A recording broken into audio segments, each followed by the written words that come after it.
Sobat RKTV dimanapun berada, kali ini kita akan mendengarkan cerita dari seorang mantan misionaris yang telah berhasil mengkristenkan setengah dari penduduk desa, yaitu ia bernama Siti Ainun Khalifah. Ia merupakan mahasiswa di sebuah sekolah tinggi Alkitab di Malang, Jawa Timur.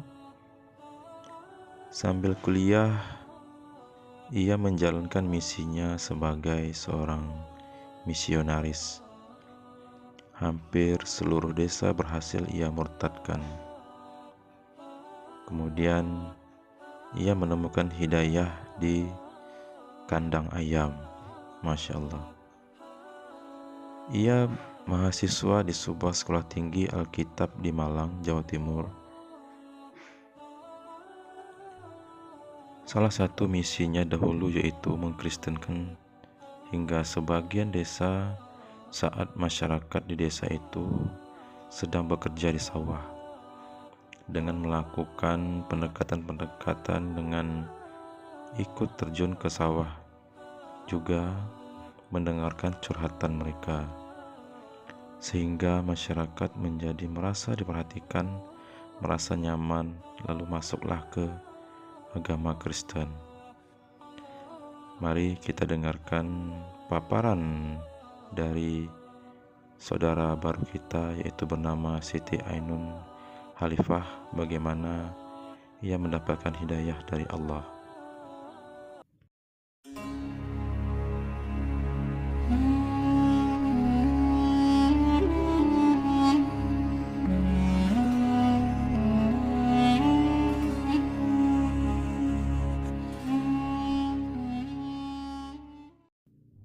Assalamualaikum warahmatullahi wabarakatuh. Jumpa lagi bersama RKTV, saluran Istiqomah Bernuansa Islami. Saya berlatar belakang dari Nasrani, lebih tepatnya saya dari sekolah tinggi Alkitab, dan saya mengambil jurusan misionaris. Saya dari 8 bersaudara dan saya anak ke-6. Orang tua saya masih Nasrani, tetapi mereka semua sudah meninggal saat ini. Di sekolah itu apa yang dipelajari? Anda mempelajari apa di sana? Di sekolahan teologi ya, itu lebih banyak mempelajari tentang sejarah-sejarah. Pertama itu arkeologi, sejarah tentang bukti-bukti kitab, perjalanan Nabi. Terus kemudian juga menjelaskan tentang siapa Yesus, lebih banyak mengupas tentang siapa Yesus dan silsilahnya. Tetapi hanya sampai batas di situ saja. Dari kalau sejarahnya kita ambil dari sejarahnya Nabi Ibrahim itu sampai di batas Ismail. Hanya sebatas itu aja. Selebihnya lebih banyak kita membahas tentang kelanjutan daripada sejarahnya Nabi Isa atau Yesus Kristus. Tidak dipelajari agama yang lain? Tidak. Fokus hanya di situ saja. Tetapi kalau studi banding, kayak kita pernah itu mempelajari agama Hindu, Buddha, seperti itu aja. Tapi Islam sama sekali tidak disentuh di sana. Ya. Kenapa? Saya masih ingat kata dosen saya itu dulu, bahwa kisah tentang Nabi Muhammad itu adalah kisah yang dibuat-buat gitu kan, lahir di tempat yang sebenarnya tidak semestinya gitu kan, dan itu masih tertancap di benak saya sampai dengan sekarang gitu kan, bagaimana beliau mendeskripsikan tentang bagaimana agama Islam dan Nabi Muhammad yang setelah saya sekarang menjadi Muslim itu sangat berbeda sekali. Jadi memang sengaja nggak diajarkan, tapi agama yang lain dipelajari? Iya. Hanya Islam nggak dipelajari? Ya, Hindu, Buddha, kita dulu studi banding ke pura seperti itu, ke patung dewa, patung tidur itu ya. Nah, itu kita juga dulu ke sana, bertemu dengan biara-biaranya, kita ke sana. Katolik juga kita dipertemukan di sana juga. Ada beberapa kita kunjungan-kunjungan seperti itu. Islam nggak? Sama sekali. Berapa tahun sekolah di situ? 4 tahun, sama seperti S1. Iya. Anda lulus? S1. Ya. Lulus. Tidak sampai lulus karena saya di DO terlebih dahulu. Di DO lebih dahulu. Ya, jadi saya 3 tahun saya di sana, terus kemudian saya kena DO. Oh, kenapa? Saya di DO itu karena awalnya dalam beasiswa kita tidak diizinkan untuk mendirikan lembaga atau melakukan suatu kegiatan terkait dengan badan hukum. Kemudian dalam proses saya berjalan S1 itu sudah menjelang 3 tahun, udah hampir selesai. Saya mendirikan lembaga pendidikan, lembaga bimbingan belajar, lebih tepatnya seperti itu. Terus kemudian saya tidak diizinkan dan saya suruh memilih antara lembaga bimbingan belajar atau saya melanjutkan kuliah. Saya mendirikan itu pada saat masa libur sekolah. Terus kemudian saya disuruh meminta mengambil pilihan, gitu kan. Dan sementara saat itu sudah berjalan dengan 53 pegawai yang tidak memungkinkan saya harus mengambil keputusan saya meninggalkan begitu saja, di mana letak moral saya, tanggung jawab saya terhadap mereka. Saya cuma minta dispensasi waktu 1 semester untuk saya melanjutkan bimbingan belajar ini, sembari setelah itu saya lepaskan, gitu. Saya akan berikan kepada teman saya, tetapi saya tidak ada kesempatan ke sana, sehingga akhirnya saya memilih bahwa hari itu juga saya harus putuskan, saya memilih untuk saya mempertahankan lembaga bimbingan belajar, karena moralitas itu yang saya pertahankan. Ya, kemudian besoknya saya muncul langsung di salah satu koran di Jawa Timur yang terpampang nama saya dan foto saya, bahwa nama saya pemilik daripada lembaga bimbingan ini tidak memiliki hubungan secara yuridis dan bla bla bla dengan sekolah tinggi tersebut, gitu. Nah, sistem perkuliahannya, sistem pengajarannya seperti apa? Apakah saya dengar kok kalau ini nggak boleh bertanya bla bla, gitu, hanya di doktrin, apakah begitu sistem seperti itu? Di sana itu kita lebih baik didoktrin tentang kristenisasi, ya, gitu kan. Terlebih saya mengambil pada fokus di misionaris, gitu. Jadi Senin sampai dengan Jumat kita akan ambil pelajaran. Jumat sore, siang itu sudah selesai, sore habis jam 1 gini, itu kita terjun ke lapangan di gereja-gereja seperti itu. Kalau misalnya jadi nanti fokusnya di situ akan mengalir, gitu. Nanti kalau memang fokusnya dia di gereja sebagai gembala gereja, maka otomatis dia lebih banyak mengurus pada urusan pergerejaan. Tapi kalau memang misionaris, dia akan lebih banyak mengkristenisasi, gitu, mencari gembala-gembala yang hilang. Jadi tugas misionaris itu melakukan kristenisasi? Iya, lebih tepatnya seperti itu, mencari gembala yang hilang. Bukan sebagai misionaris? Menyebarkan ajaran agama Kristen, lebih tepatnya kepada orang-orang yang tidak atau belum mengenal Kristen, seperti itu. Walaupun mereka sudah beragama? Sudah beragama, tapi kan mereka belum mengenal Kristen. Itu yang diajarkan.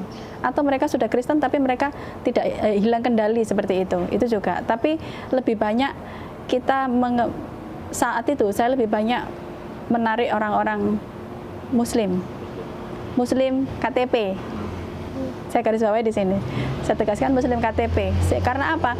Karena sangat mudah untuk membawa mereka untuk masuk ke Kristen. Caranya? Lewat kehidupan seharian, budaya, lingkungan, dan kita mempelajari situ. Jadi misalnya contoh, saat itu saya di daerah Blitar. Ada satu keluarga dan desa, mereka kebiasaan hidupnya itu ke sawah pagi, atau mungkin berkebun. Nah, saya akan terjun ke mereka, mendatangi mereka selayaknya warga pada umumnya.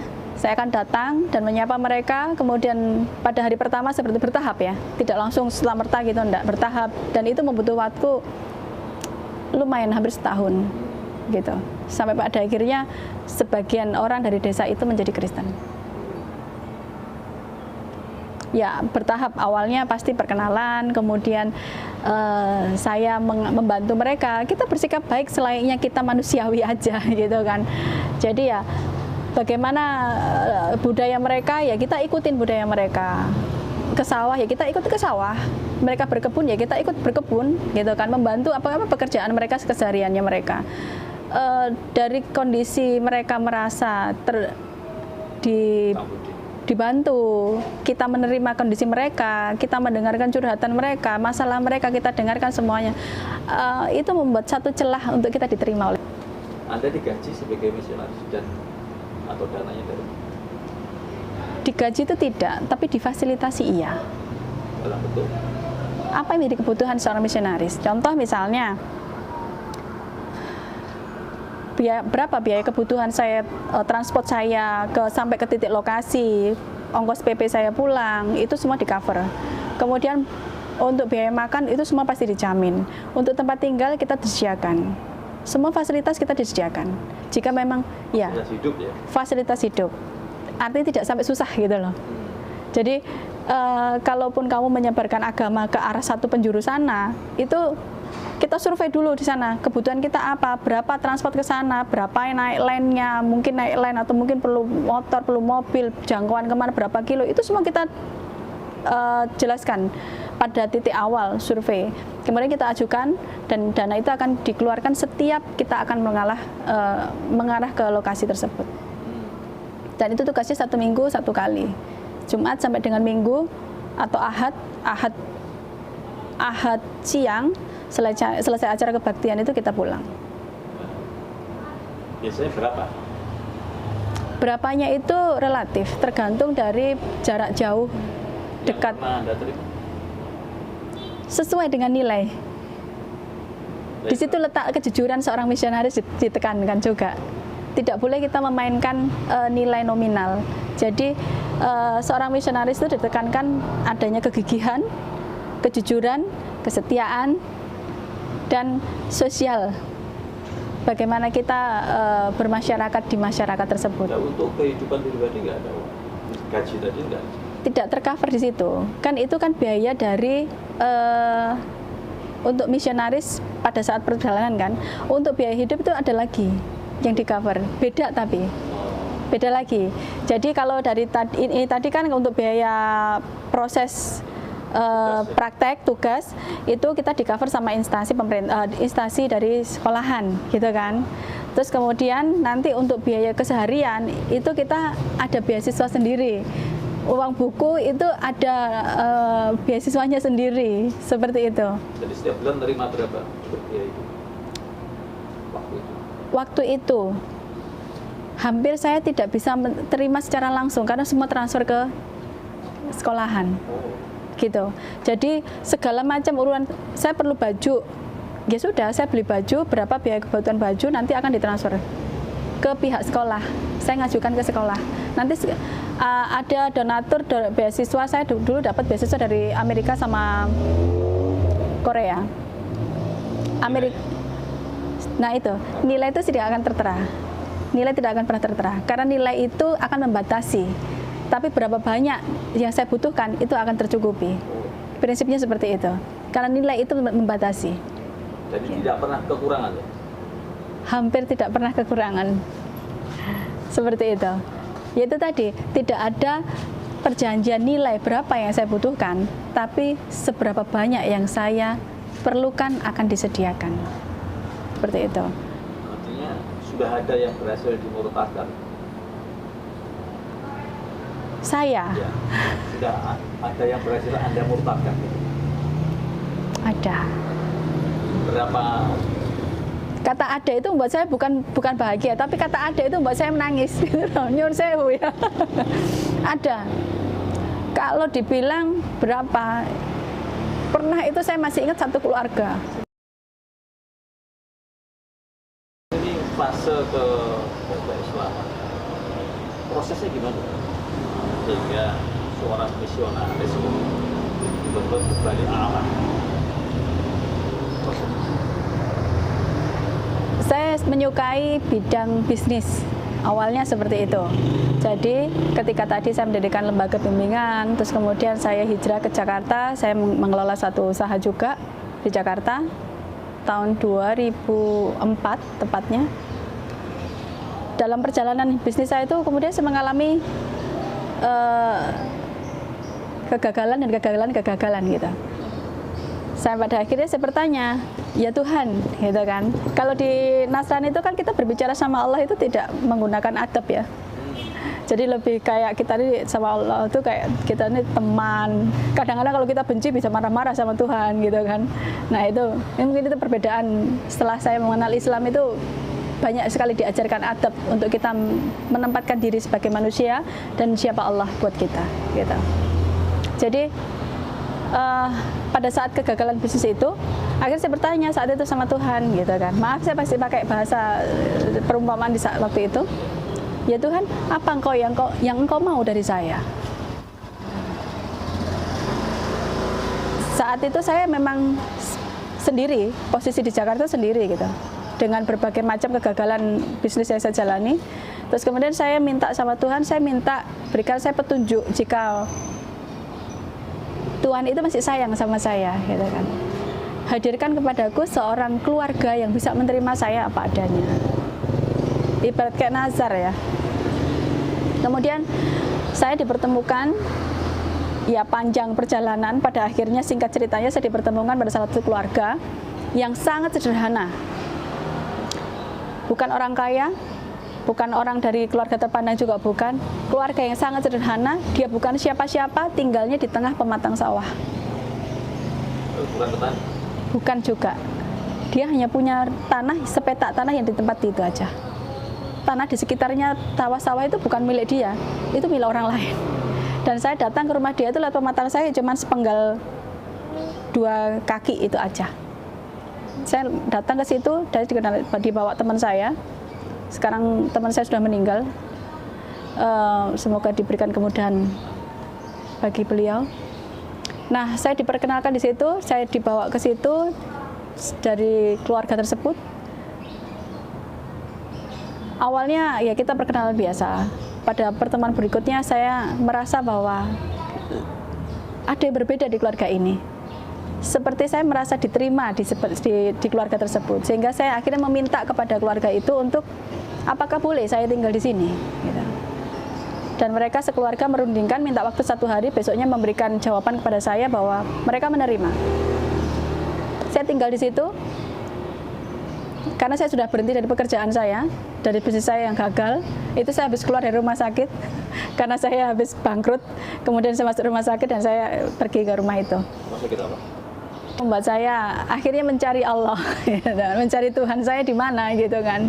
Ya akhirnya saya dibawalah keluarga itu dan keluarga itu menerima saya. Keluarga itu tidak menekankan saya harus saya menerima Islam, tidak.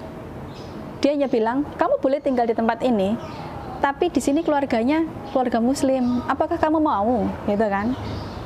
Saya bilang tidak masalah. Dan saya tidak memaksa kamu harus Islam kok. Itu pilihan kamu. Gitu. Tapi dalam keseharian saya diajarkan tentang bagaimana caranya hidup Islam, yaitu tentang sholat, tentang syahadat, tentang cara wudhu gitu kan. Saya diajarkan aja gitu kan. Tapi ketika saya harus menolak pun mereka juga tidak masalah gitu. Tapi pada saat itu saya mengikuti dan saya ada rasa senang untuk saya ikuti gitu kan. Sampai pada akhirnya mereka mengajak saya untuk bersyahadat secara resmi gitu. Saya sudah bersyahadat saat itu. Kemudian saya bilang sama Allah, saat itu saya masih mengatakan Tuhan, ya Tuhan, lisanku sudah bersyahadat kepadamu, tetapi batin dan jiwaku belum merasakan hidayah sebagai seorang Islam. Jika memang hidayah itu ada untukku, ya Allah, tunjukkanlah kepadaku. Pada saat itu, selang berapa waktu kemudian, sekitar hampir 2 minggu lebih gitu kan. Setelah berada. Betul. Saya melakukan perjalanan dari Bogor ke Jakarta. Saya lewat Parung itu, naik motor sama kakak angkat saya itu. Di perjalanan itu kakak angkat saya bilang gini, ini sudah waktunya sholat duhur, sholat dulu yuk, gitu kan.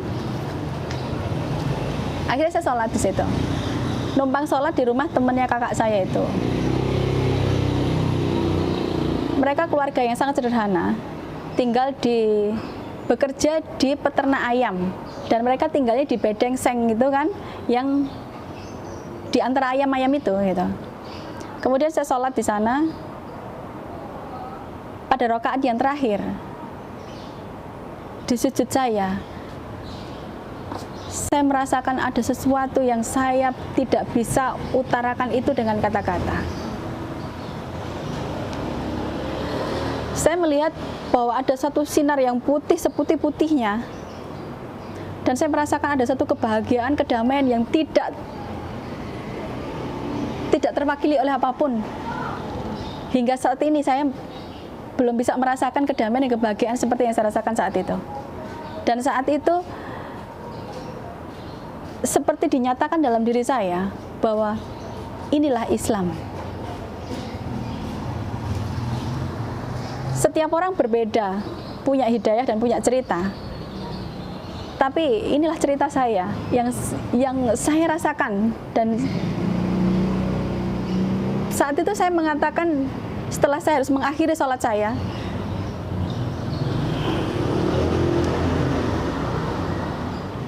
dengan tegas saya katakan, ya Allah, itu lidah saya merasa seperti kayak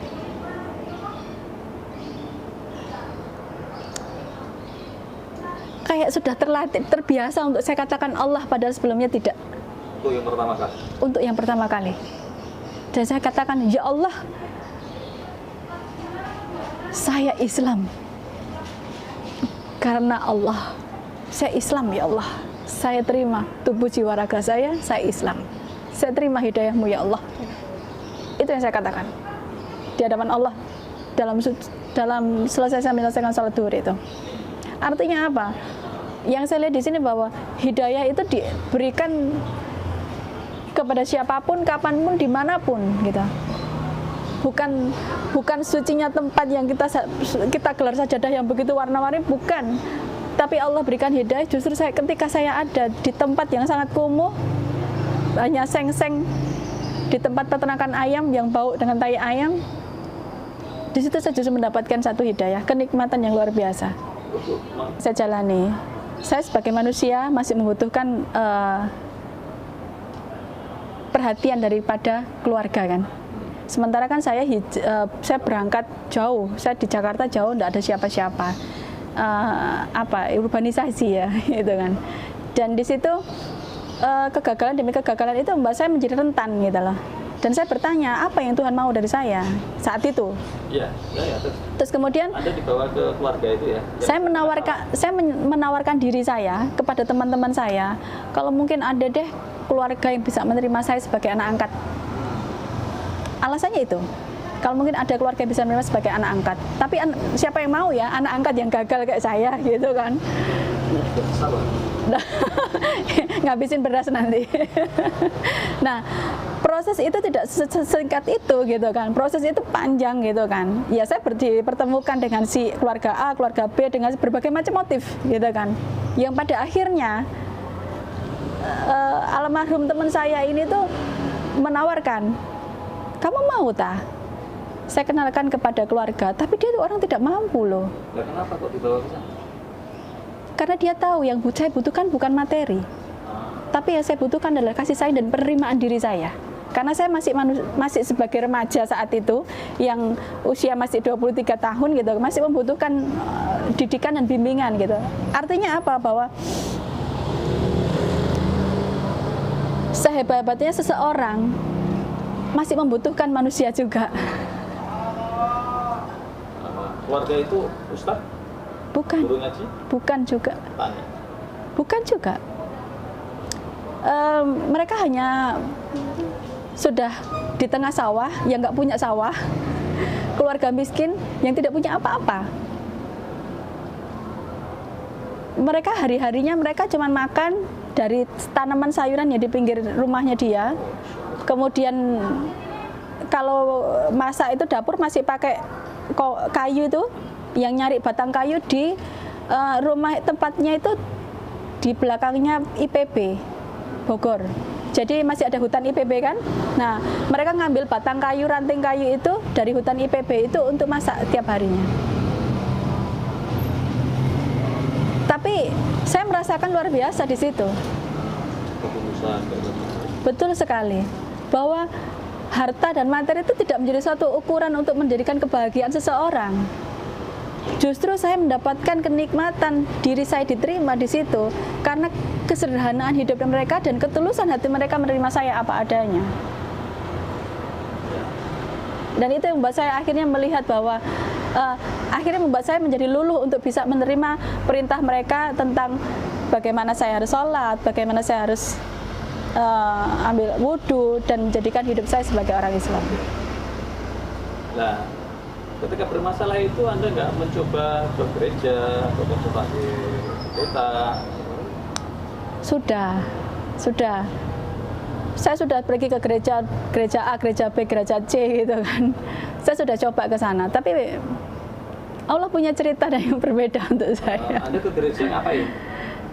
Ya pastinya ibadah dong, ya pastinya ibadah. Terus kemudian saya ketemu dengan pengurus, kemudian saya mencoba untuk mencari jalan keluar, solusi yang saya harus. Menyampaikan masalah. Betul sekali, tapi tidak ada respon yang kehidupan di Jakarta itu keras ya.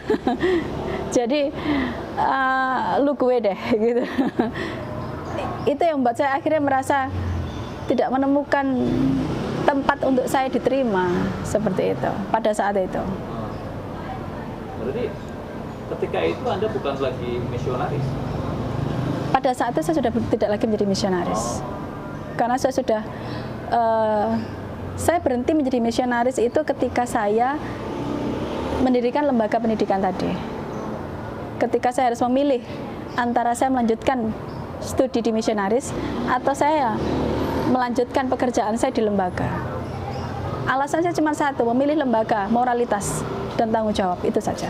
Tapi Mas, kan sebenarnya jiwa misionarisnya atau misi Anda itu masih ada gitu ya? Masih ada. Tidak berusaha atau menjadikan lembaga itu sebagai sebuah lembaga kristenisasi itu? Tidak. Lebih ke sosial, lebih ke bagaimana saya membantu mereka secara ekonomi, mereka yang tidak mampu atau berprestasi, untuk mereka seperti itu saja. Sudah nggak ada lagi niat untuk mengkristenkan orang ketika itu? Ketika itu saya tidak ada karena kondisi saya langsung ditutup, diblok. Saya benar-benar diblok. Semua akses saya semua diblok. Bahkan satu mahasiswa yang mengontak saya atau yang mengkontak saya atau berhubungan dengan saya ketahuan seperti itu akan di DO. Gitu. Jadi Anda dianggap sudah bukan sebagai misi gereja gitu ya? Betul sekali. Bahkan mungkin misi kristenisasi itu saya. Karena memang sebagian daripada mahasiswa teologi yang ada di situ, setelah sekian tahun kemudian mereka menemukan saya, mereka menawari saya kembali. Menawari saya, ada yang menawari saya posisi sebagai ibu gembala dengan 400 jemaat, maaf. Ada yang menawari saya melanjutkan S2 sekolah teologi di Bandung. Ada juga yang menawari saya untuk sebagai penggerak gereja. Gitu. Anda tolak? Dalam? Anda tolak semua? Iya. Karena jiwa misionaris sudah nggak ada ya? Karena saya sudah Islam. Oh, sudah Islam. Demikianlah Ikhwan Fillah Sobat RKTV dimanapun berada, telah kita saksikan bersama video pernyataan dari Siti Ainun Khalifah. Semoga menambah hasanah serta inspirasi bagi kita semua. Jazakumullahu khairan kasiran. Wassalamualaikum warahmatullahi wabarakatuh.